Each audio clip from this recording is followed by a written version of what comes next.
않도록 붙잡아 주시고 동일한 은혜로 인도하여 주옵소서. 예수님의 이름으로 기도하옵나이다. 아멘. 함께 나누실 말씀은 디모데 후서 1장 7절에서 14절까지의 말씀입니다. 디모데 후서 1장 7절에서 14절까지의 말씀, 신약성경 343페이지에 있습니다.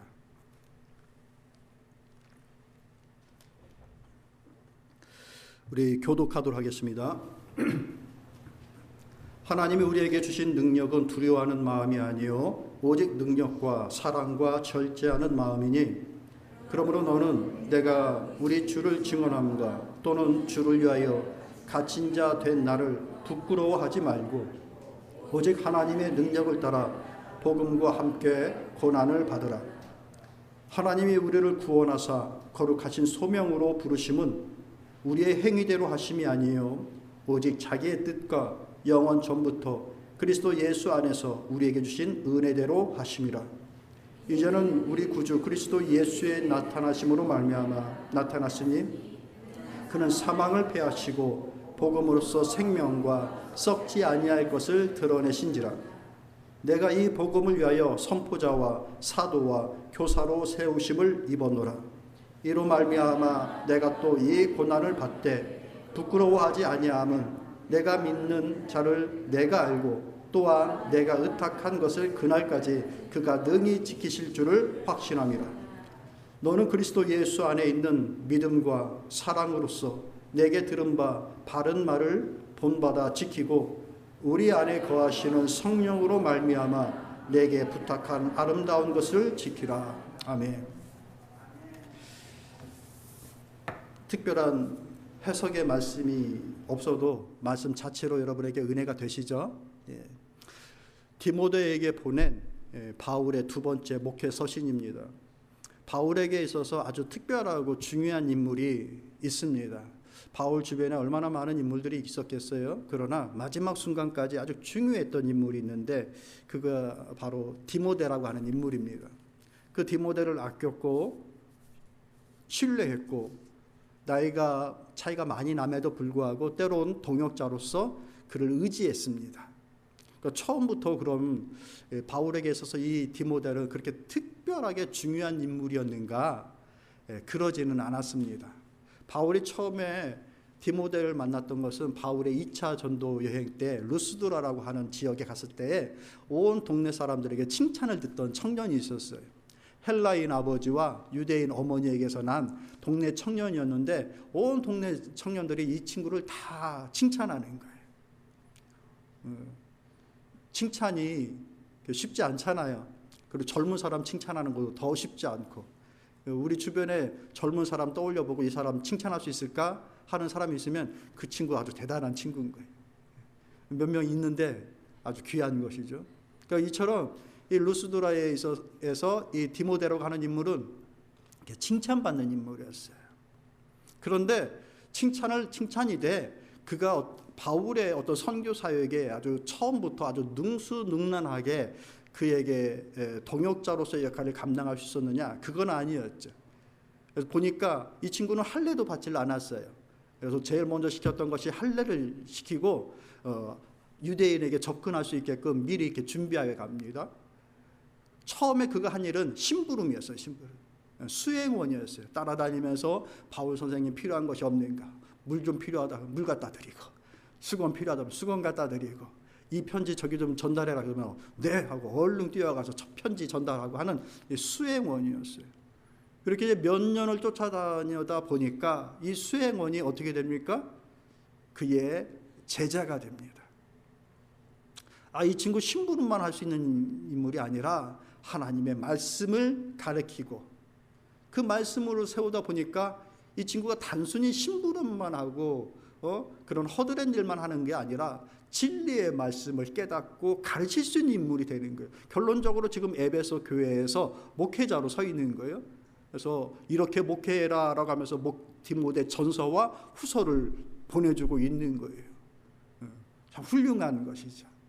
그래서 지금은 네가 나와 함께하고 있지만 내가 떠나고 난 이후에 나와 사별한 이후에라도 너는 내가 가르쳤던 것, 네가 누구에게 배웠던 것을 잊어먹지 말고 잘 기억하여 그 일에 전심전력해라 라고 얘기합니다. 너는 내가 누구에게 배운 것을 알고 잊어먹지 말아라 라고 이렇게 얘기를 하는 것이죠. 제자가 되는 거예요. 제자가 가르쳐주고 가르침을 받는다고 해서 다 제자가 되느냐? 그러지도 않죠. 특별한 제자, 뜻을 같이 하고 그것을 이어나갈 수 있는 그런 인물로 성장합니다. 그러더니 급기야는 이제 어떻게 그를 부르느냐? 내 아들이라고 부릅니다. 디모데 전서에서도 그러고 디모데 후서 오늘 1장을 시작하는데 1장 2절의 말씀 보면 이렇게 얘기합니다.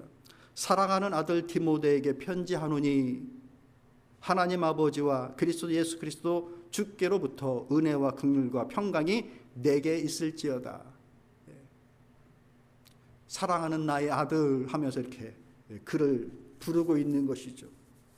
이게 하나님의 일을 함께하여 나아가는 동역자로서 보여줄 수 있고 얘기해 줄 수 있는 아주 극치의 친근감입니다.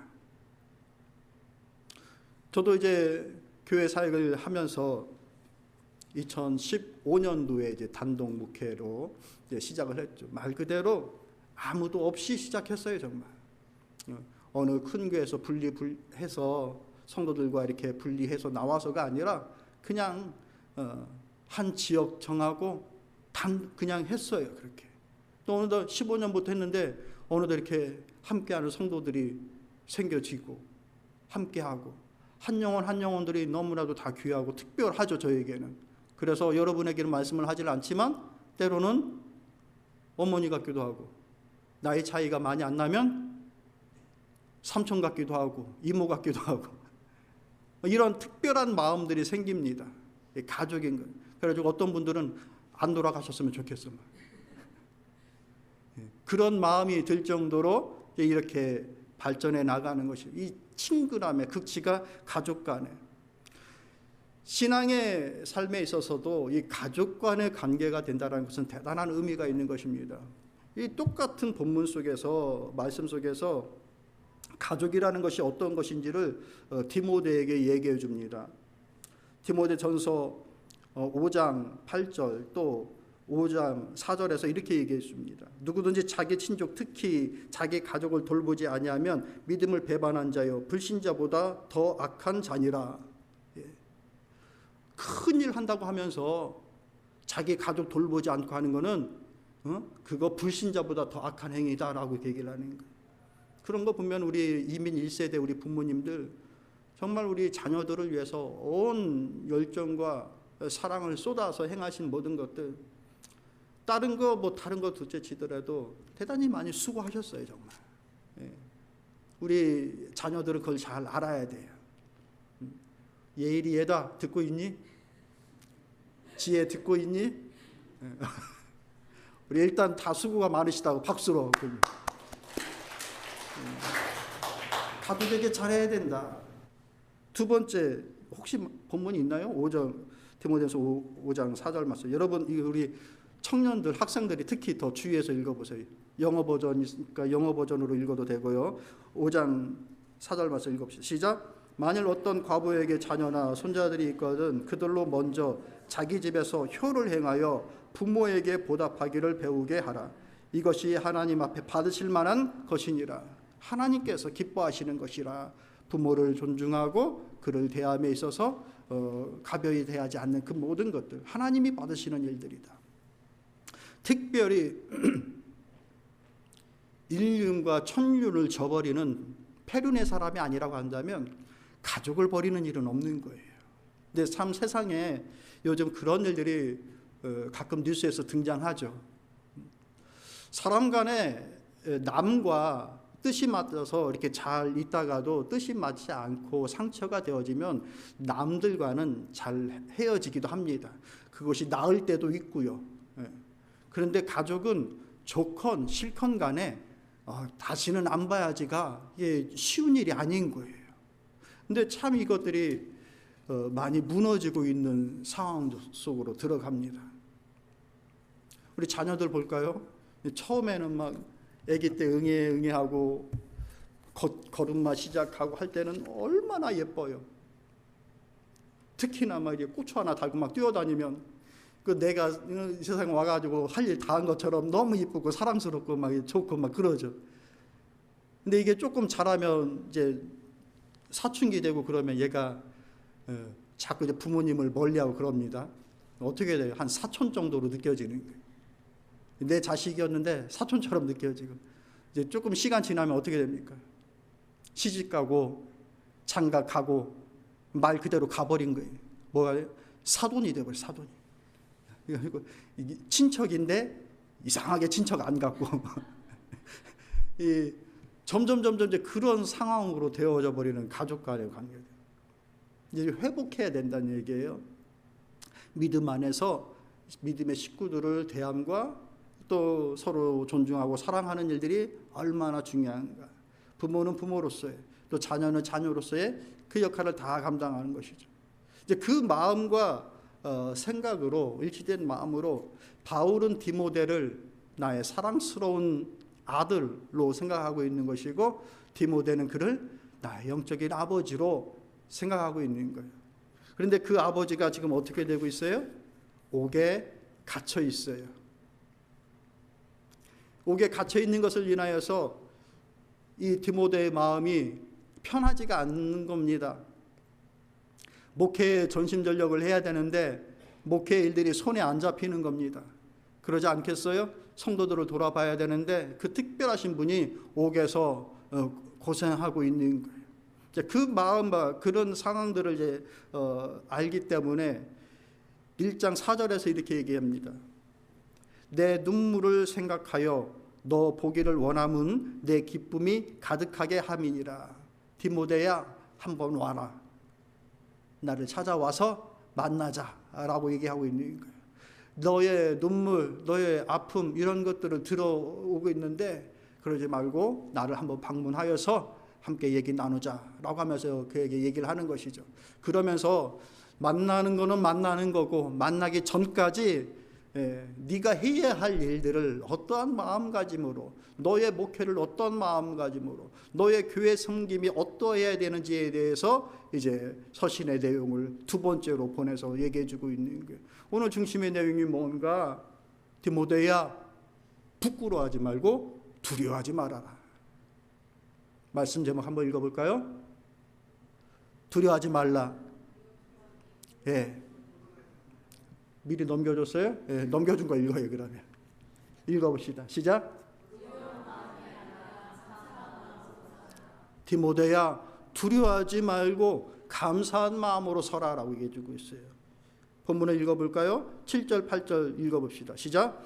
하나님이 우리에게 주신 것은 두려워하는 마음이 아니요 오직 능력과 사랑과 절제하는 마음이니, 그러므로 너는 내가 우리 주를 증언함과 또는 주를 위하여 갇힌 자 된 나를 부끄러워하지 말고 오직 하나님의 능력을 따라 복음과 함께 고난을 받으라. 이런 모든 상황들이 눈에 보기에 좋지 않게 와 있는 것처럼 느껴진다 하더라도 이 상황을 인하여서 디모데야, 부끄러워하지 말고 두려워하지 말아라 라고 해주고 있어요. 이게 예기치 않은 것이 갑자기 다가오면은 두렵습니다. 신앙의 일들도. 그때 그런 상황들에 대해서 하나님은 두려워하지 말라고 얘기하는 거예요. 여러분도 아마 그러실 거예요. 교회 일 안 하다가 어떤 일을 이제 목사가 요청하고 요구하면은 이거 막 싫어서가 아니라 부담되고 두려운 마음이 이렇게 훅 들 때가 있잖아요. 그죠? 오늘 식사기도 한번 하시죠. 그냥 식사기도 감사하고 너무 좋은 일인데 그거 시키면 막 심장이 두근두근 떨리는 거예요. 이게 두려운 거예요. 갑자기 오게 되면. 우리만 그러냐? 다 그랬어요. 다. 여러분, 마리아가 성령이 오셔서 네가 예수님이라고 하는 그 아들을 잉태하게 될 것이라고 했을 때 마리아가 어땠습니까? 할렐루야 감사합니다 그랬어요? 아니요. 무서웠어요. 두려웠어요. 그래서 천사가 말하기를 두려워하지 말아라, 무서워하지 말아라 라고 얘기합니다. 요한계시록 1장에 가서 보면은 요한이 pat모섬에 유배됐을 때에 그 외로운 그 바닷소리를 들으면서 지내고 있을 때 천사가 나타나, 주의 사자가 나타나 계시의 말씀을 이제 증거하여 줍니다. 이게 무슨 일인가 하고서 온몸을 엎드려서 두려움에 떱니다. 그때 사자가 뭐라고 얘기합니까? 두려워하지 말아라. 내가 계시하여 주는 이 모든 말씀을 하나님의 교회와 또 모든 사람들에게 증거하여라, 알게끔 해라라고 합니다. 두려워하지 말아라. 지금 바울도 똑같이 디모데에게, 디모데야 갇힌 이 스승이 갇혀 있다라는 걸로 부끄러워하지 말아라. 그리고 이 모든 일들이, 고난이 혹시 너에게까지 미친다 할지라도 두려워하지 말아라 라고 얘기해 주고 있는 거예요. 할렐루야. 오늘 우리의 마음속에 복음에 대하여서, 하나님의 일에 대하여서 두려운 마음이 없기를 바랍니다. 두려워하지 마세요. 그럼 어떤 마음이 있어야 되느냐? 감사한 마음으로 하면 됩니다. 하나님 감사합니다. 이런 불충한 나에게도 바울의 얘기예요. 디모데전서 먼저 쓴 글에 보면은 나를 능하게 하신 그리스도 예수 우리 주께 내가 감사한 것은 나를 충성되이 여겨 내게 직분을 맡기심이라. 정말 아무것도 할 수 있을 만한 능력도 없고 충성스럽지도 않은 나 같은 자도 부르셔서 내게 능력을 주시고 내게 직분을 주신 그 하나님께 나는 너무나도 감사하다. 나는 하나님께 감사하다. 이렇게 얘기해 주고 있는 거예요. 같이 합시다. 두려워하지 말고 감사함으로 쓰자. 성도 여러분, 우리 기독교는 나름의 컨셉이 있어요. 두려움, 우울, 주저주저 하는 거, 이게 기독교 컨셉이 아니에요. 기독교 컨셉은 뭡니까? 감사예요. 찬양이고 기쁨이고 소망이고 영광이에요. 할렐루야. 이게 기독교인이에요. 근데 감사하지 않고 한탄하고, 기뻐하지 않고 비관 속에 있고, 감사하지 않고 원망과 불평 속에 있고, 소망하지 않고 절망 속에 있다고 간다면 기도해야 될 때예요. 기도. 하나님, 내가 주의 은혜의 자리에서 멀어진 것 같습니다. 내 입에서 하나님께 감사가 나오지 않고 영광이 나오지 않고 있습니다. 두려워하고 주저하고 무서워하고 있습니다. 기도해야 된다는 얘기예요. 그 중에 우리가 하나님 앞에 들릴 수 있는 게 영광과 찬양과 감사예요. 그죠? 기뻐하는 건 내가 기뻐하는 거예요. 내 기뻐하는 거 보면 하나님도 기뻐하시는 거 물론이겠지만 그건 나의 것이죠. 소망하는 것도 나의 것이고. 그런데 하나님 앞에 올려져야 되는 교회의 컨셉, 찬양과 감사와 영광이. 할 수 있습니까? 아멘. 할 수 있습니다. 두려워하지 마세요. 아멘. 할 수 있습니다.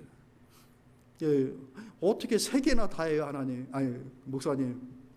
하나만 하면 나머지 두 개가 자동으로 돼요. 뭘까요? 감사예요. 감사. 감사하면 하나님께 찬양되고 하나님께 영광돼요. 믿으십니까? 감사하는 거예요. 감사. 모든 상황 속에서 우리 찬양을 드렸죠. 감사할 상황 속에서만 감사하면 그 불신자도 다 감사하죠. 그러나 모든 상황 속에서 감사할 수 있는 것은 하나님의 계획을 믿고 하나님의 인도하심을 믿기 때문에 할 수 있는 거예요.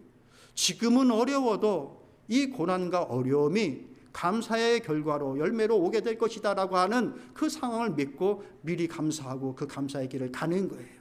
아프지 않아서가 아니고 고통스럽지 않아서가 아니에요. 이것이 내게 유익으로 올 것이다 라고 하는 그 믿음 때문인 것이죠. 감사하면서 가라. 특별히 감사해야 될 것이 무엇인가? 하나님께서 우리에게 직분을 주신 것을 인해서 감사하는 거예요. 바울이 그랬던 것처럼 아무것도 아닌 자를 나를 부르셔서 하나님의 일을 하게끔 하신 것, 이것이 너무나도 감사하다. 늘 고백했던 것, 바울의 모든 서신 속에 나오는 것이 이 바울의 감사예요. 여러분, 하나님으로부터 받은 직분이 있으십니까? 감사하시길 바랍니다. 원래 충성스럽고 원래 능력이 있어서가 아니라 주님이 나를 충성스럽게 여기시고 또 주님이 나에게 능력을 주셔서 감당하는 거예요. 저도 그렇고 여러분도 그런 거예요. 다 똑같은 거예요. 그러니 하나님께서 내게 직분 주신 거 감사하면서 그 일을 감당하여 나아가는 우리의 마음, 또 우리의 자세, 우리의 충성심 거기에 있기를 소망합니다. 저도 그렇게 하겠습니다. 우리 권사님들, 우리 집사님들, 나름의 모든 교회의 직분 속에서 알게 모르게 수고하여 나가는 섬김의 자리에 있는 모든 분들, 내게 이 역할을 주신 하나님께 감사하면서 이 일을 잘 감당할 수 있기를 바랍니다.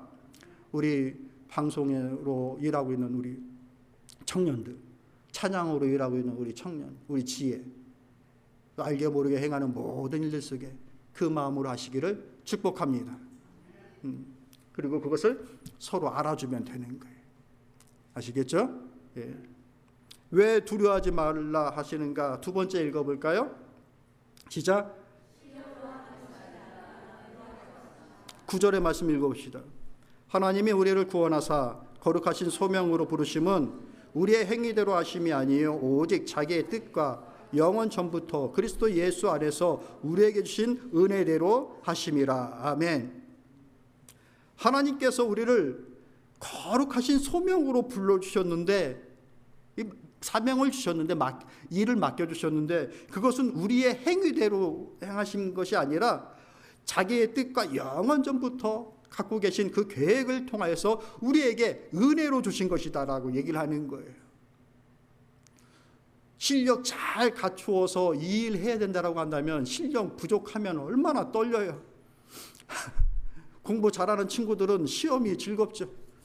수업 없고 일찍 끝나고 얼마나 좋아. 근데 시험이 준비 안 된 친구들은 떨리고 두렵고 무서운 거죠. 시험 치고 난 다음에 선생님의 그 반응 때문에. 실력이 아니란 얘기예요. 그럼 뭘로 하느냐? 하나님의 은혜로 한다. 실력으로 따지면 디모데야, 나는 전에 회방자고, 나는 전에 협박자였고, 나는 전에 폭행자였다. 그런데 그 하나님의 은혜가 나를 하나님의 말씀을 변호하고 변론하고 가르치는 스승이 되게끔 하셨다. 은혜가 한 것이다. 내 행위로 한 것이 아니라. 그 은혜를 가만히 생각해 보니까 이 세상에서 행위를 행했던 내 과거의 모든 것들이 다 배설물처럼 여겨지고, 그 은혜를 통하여서 그 은혜 안에 나를 발견하려고 하니 이것보다 고상한 것을 내가 발견하지 못하였다. 그 은혜 안에서 나를 발견하니 내가 비천에도 처해도 되고 풍부에 처해서도 교만하지 않게 되는 일체의 비밀을 발견하게 됐다. 디모데야, 나는 은혜 안에서 모든 것을 할 수 있게 됐다라고 빌립보서를 통해서 얘기를 해주고 있는 것입니다.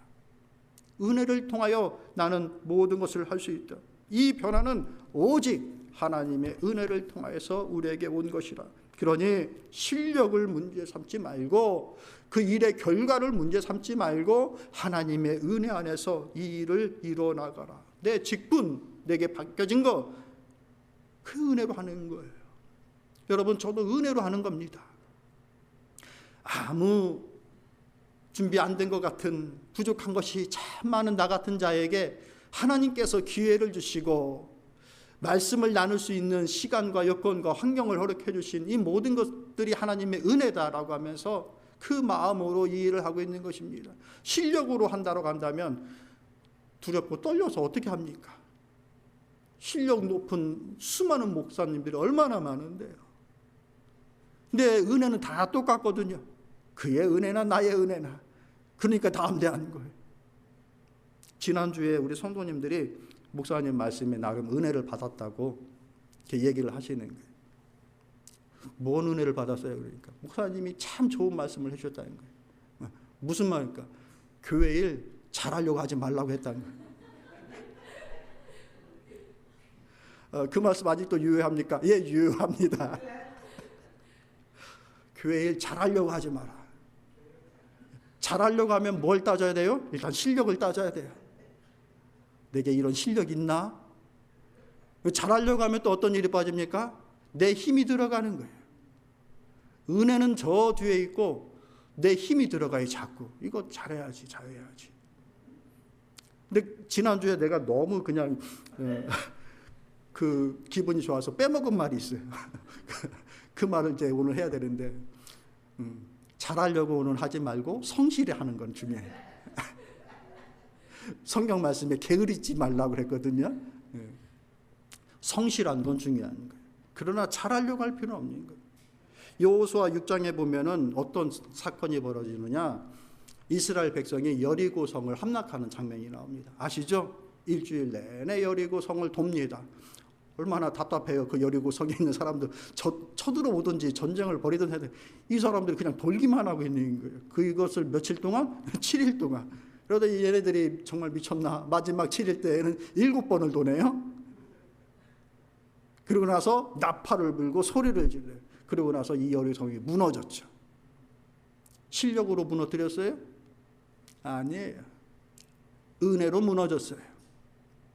하나님의 일은 은혜로 되어지는 거예요. 하나님의 은혜가 임할 때에는 사람의 실력은 그렇게 중요하지 않아요. 그날 제사장이 얼마나 크게 양각 나팔을 분들 뭔 큰 효과가 있겠어요. 그날 어떤 사람이 막 다른 사람보다 훨씬 더 큰 소리로 고함을 질렀다 한들 그게 무슨 대수이겠어요. 하나님께서 무너뜨리고자 하신 일이니 무너진 것이죠. 맞습니까? 예. 우리가 하나님 앞에 성실하게 두려움 없이 이 일을 임하면 되는 거예요. 주의 은혜가 임하면 역사하는 거예요. 실력의 문제가 아니라 성실하게 감사함으로 그 일에 임하면 하나님께서 그 일을 이루신다. 믿음으로 이와 같은 일에 그 믿음의 길을 걸어나가는 우리 모두가 되기를 원합니다. 예, 세 번째 말씀 읽어볼까요? 읽습니다. 시작. 디모데야, 두려워하지 말아라. 왜? 복음 때문에? 아니, 우리는 이미 고난에 대하여서 각오된 자들이다라는 거예요. 고난을 안 받으려고 하면 두렵습니다. 그러나 그 고난을 각오하면 두렵지 않습니다. 여러분 어린 시절에 주사, 예방주사 다 맞아보셨죠? 이 예방주사의 효과를 잘 아시죠? 이거 맞으면 감기 안 걸리는 거예요. 다른 병 안 걸리는 거예요. 그러나 이 주사는 너무 아파요. 그런데 이 주사 안 맞으려고 그러면 그것보다 공포스러운 게 없는 거예요. 그러나 그거에 대해서 이 주사는 내가 맞아야 되는 거구나 라고 하면 그 고난 감내하는 거예요. 그 따끔함 감내하는 거예요. 생각해 봤더니 너 그 면역력이 많아서 이 주사 안 맞아도 돼. 고난이 피해갈 수도 있어요. 그러니까 우리가 인생을 살다 보면 고난이 피해가는 그런 것도 있어요. 감사한 일이죠. 안 받아도 되는 고난 안 받는다 그러면 너무 땡큐죠. 그러나 받아야 된다고 한다면 받을 각오가 되어져 있는 것. 그것이 하나님의 일을 하는 사람들의 자세라는 얘기예요. 8절 말씀 읽어볼까요? 시작. 그러므로 너는 내가 우리 주를 증언함과 또는 주를 위하여 갇힌 자 된 나를 부끄러워하지 말고 오직 하나님의 능력을 따라 복음과 함께 고난을 받으라. 어떤 누군가에게 이렇게 고난을 같이 받자, 고난을 받으라라고 하는 것은 특별한 관계입니다. 그 사람이 어렵거나 이런 말을 할 때에 상처가 된다라고 한다면 이 말 못합니다. 그러나 디모데에게 할 수 있는 거예요. 왜? 그가 나의 아들이에요. 여러분들 그런 말씀 들어보셨죠? 에이, 그래도 가족이 낫다. 뭐니 해도 가족이 낫더라. 이런 말씀 들어보셨어요? 주로 언제 그래요? 즐거운 일 때 그래요? 아니면 고난과 어려움이 있을 때 그래요? 고난과 어려움이 있을 때 그렇죠. 남들과는 즐거운 일은 같이 할 수 있어도 고난스럽고 어려운 일이 있을 때 같이 하자라고 하기 되게 부담스럽고 미안해요. 그래서 이거 어려운 거 같이 합시다라고 말 못해요. 그러나 가족은 야 해야지. 아빠가 엄마가 또 여보 내가 당신 남편인데 당신 아내인데 같이 해야지 요구할 수 있는 거잖아요. 왜? 가족이니까. 디모데에게 그 얘기를 해주고 있는 거예요. 함께 고난을 받자. 왜? 이 고난은 의미 없는 고난이 아니란 얘기예요. 어떤 것이 의미가 있습니까? 이 고난은 복음을 위한 고난이란 얘기예요. 성도 여러분, 저도 여러분에게 제안합니다. 설령 여러분에게 고난과 어려움이 있다 할지라도 복음을 위한 고난이라고 한다면 우리 같이 받읍시다. 주저주저는 아멘이 안 나와. 복음을 위한 고난이라고 한다면 같이 받으십시다. 그 내게 주어진 직분을 따라서 때로는 힘들고 어려운 일이 있을 때에 그게 힘들고 부담스럽고 어려운 일을 할지라도 주의 복음을 위한 것, 생명을 살리는 일이라고 한다면 그거 같이 동역하여 나아가는 신실한 믿음의 식구들 되기를 소망합니다. 그게 우리의 고난의 의미예요. 아무 고난의 의미가 없는데 같이 고난받자라고 말할 수 없는 거고, 그런 자리는 다 피해 나가시기를 축복합니다. 그러나 믿음의 복음의 자리에서는 우리가 같이 동참하는 거예요. 그럼 무엇이 복음인가? 주보에도 말씀을 드렸지만 복음이란 복된 소식을 말하는 것인데, 병자에게는 그 병이 낫는 것이 복이겠고, 슬픈 자에게는 위로가 임하고 평안이 임하는 것이 복이겠고, 전쟁 속에 있는 사람들에게는 전쟁의 종식과 승리, 이런 것들이 복음이겠죠. 그러나 죄와 관련해서 사죄함을 받아야 되는 사람의 입장에서는 그 죄사함이 복음입니다. 앞에 있는 것들은 임시적인 거예요. 아팠다가 나을 수 있고, 나았는데 또 병이 올 수도 있죠. 성공했다가 실패할 수도 있는 것이고, 전쟁이 끝나 평화가 왔는데 또다시 전쟁이 올 수도 있는 것이죠. 그 복음들은 임시적인 복음이에요. 그러나 우리의 영적인 사죄와 관련해서, 죄사함에 관련해서는 이 복음은 영원한 거예요. 단회적인 것이고 뒤로 물러가지 않는 영원한 복음이에요. 이것을 우리가 가르치고 전하여 나아가는 것이다, 디모데야. 그러니 부끄러워하지 말아라. 옥에 갇힌다 하더라도 두려워하지 말아라. 이 일을 위해서 나와 함께 고난을 받자라고 해주고, 사랑하는 성도 여러분, 우리가 이 일을 같이 이뤄나갈 수 있기를 바랍니다. 복음과 관련해서는 이 복음에 대하여서 나와 어떤 상관이 있나라고 하는 이 자기 인식이 필요합니다. 하나님의 사랑, 하나님의 복음이라고 하는 이것과 내 인식이 이렇게 깨어 있는 것이 중요한 거예요. 복음에 대한 바울의 그 자기 인식은 뭐였습니까? 내가 죄인의 수개요 대장 같은 그런 사람이었는데 하나님께서 나를 불러주셔서 그 크고 비밀한 하나님의 일을 나에게 맡겨주셨다.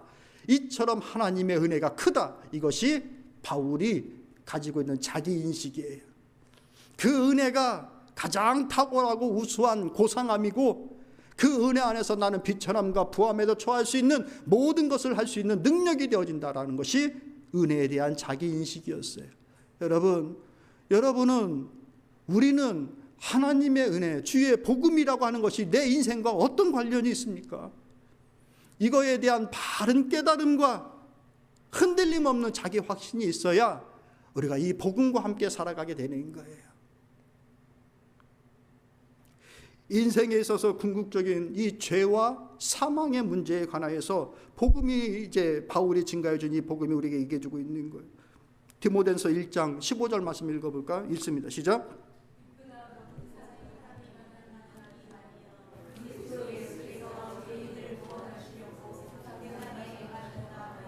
그리스도께서 죄인을 구원하시려고 세상에 임하셨다.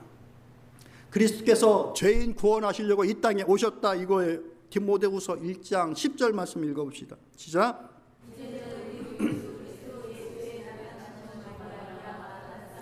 그는 사망을 피하시고 복음으로써 생명과 썩지 아니할 것을 드러내신지라, 이렇게 얘기해 주고 있습니다. 인생으로서 죄와 허물이 없는 사람이 어디 있습니까? 다 비교적 부분적으로 조금 나을 뿐이죠. 맞습니까? 내가 저 사람보다 조금 나을 뿐이죠. 죄와 허물이 없는 인생이 어디 있습니까? 인생으로서 죽지 않을 사람 어디 있습니까? 그런데 이 두 가지의 문제를 가지고서 누가 오셨다? 예수 그리스도께서 오셨다. 그렇기 때문에 예수 그리스도가 복음이란 거예요. 미쁘다 모든 사람이 받을 만한 이 말이요, 그리스도 예수께서 죄인을 구원하시려고, 모든 죄와 허물을 가지고 있는 인생이 가지고 있는 모든 죄를 구원하시려고 이 땅에 오셨다. 두 번째, 이제는 우리 구주 그리스도 예수의 나타남으로 말미암아 나타나시니 그는 사망을 패하시고 복음으로써 생명과 썩지 아니할 것을 우리에게 드러내 주셨다. 죄와 허물, 죽음이라고 하는 그 문제에 대하여서 예수 그리스도가 답이다. 이것을 우리는 증거하고 전달하여 주는 것이라. 이 일에 대하여서 하나님의 마음이 어떤 것인가? 디모데전서 2장 4절에서 5절까지의 말씀 여러분들 읽어보시죠. 시작.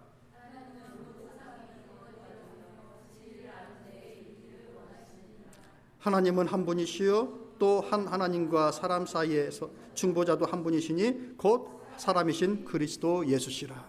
하나님은 모든 사람들이 이 진리를 알기를 원하신다. 디모데야, 우리 모든 사람에게 함께 같이 이것을 증거하자. 하나님도 한 분이시고 이 일을 이루실 구원자도 우리 예수 그리스도 한 분이시다. 할렐루야. 말씀을 정리하도록 하겠습니다. 사도 바울은 주님을 본받았습니다. 그리고 이 바울은 디모데의 본이 되어졌고 디모데는 바울을 본받았어요. 내 아버지, 그리고 바울도 내 사랑하는 아들이라고 하면서 복음으로 뭉쳐진 함께한 일제를 이루었습니다. 그리고 그 뒤를 따라갔습니다. 실력의 문제가 아니라 은혜를 따라 살아가는 그것에 대하여서 디모데도 그것을 강하게 깨닫고 소유하고 살아갔습니다. 디모데후서 말미에 보면은 1장 말미에 보면은 여러 사람들이 다 이렇게 떠나가고 하는 일들, 배반하고 배신하는 일들이 나옵니다. 근데 마지막까지 그를 찾아가 그와 함께한 인물이 디모데였습니다. 떠나는 나름대로 이유들이 있었겠죠. 두렵고 혹은 눈에 차지 않고 무섭고 하는 많은 이유들이 있었겠죠. 그러나 디모데는 끝까지 바울과 함께하고 그 바울의 길을 따라가 하나님의 교회를 계속해서 감독하여 나갔습니다. 우리가 알고 있듯이 지금 이 말씀이 오늘 우리에게 전달될 수 있는 그 길을 계속해서 지속하여 왔던 것입니다. 우리도 이 일을 이루어 나갈 수 있는 우리 모두가 되기를 원합니다. 잘할 필요는 없습니다. 그러나 성실해야 됩니다. 그 은혜를 잊지 않고 행해야 됩니다. 그러니까 우리는 하나님의 은혜를 생각할 때마다 감사할 수 있는 거예요. 맞습니까? 예, 감사함으로 갑시다. 부끄러워하지 말고 그렇게 갑시다. 본을 잘 따라 나가면 됩니다. 저는 목사로서 이 일을 이루어 나간 성경의 인물들을 본받아 나갈 것이고 그렇게 하나님의 교회를 이루어 나가는 지나간 선배 목사님들을 본받을 것이고 지금 이 순간에도 그렇게 행하여 나가는 동료 목사님들을 본받아야 할 겁니다. 제가 언젠가도 말씀을 드렸듯이 제가 존경하고 존중하는 두 분의 목사님이 있다라고 말씀을 드렸죠. 학교에서 또 목회 현장에서 여전히 저는 그런 마음으로 말씀을 준비하고 성도들을 케어하고 가는 중에 있습니다. 실력이 부족해서 여러 허점들이 보일 수도 있을 겁니다. 그러나 은혜를 쫓아가는 이 일에 있어서만큼은 부끄러움이 없습니다. 여러분에게도 나름대로 권사와 집사와 나름의 직분들을 저로부터가 아니라 하나님으로부터 받으셨습니다. 믿으십니까? 감사함으로.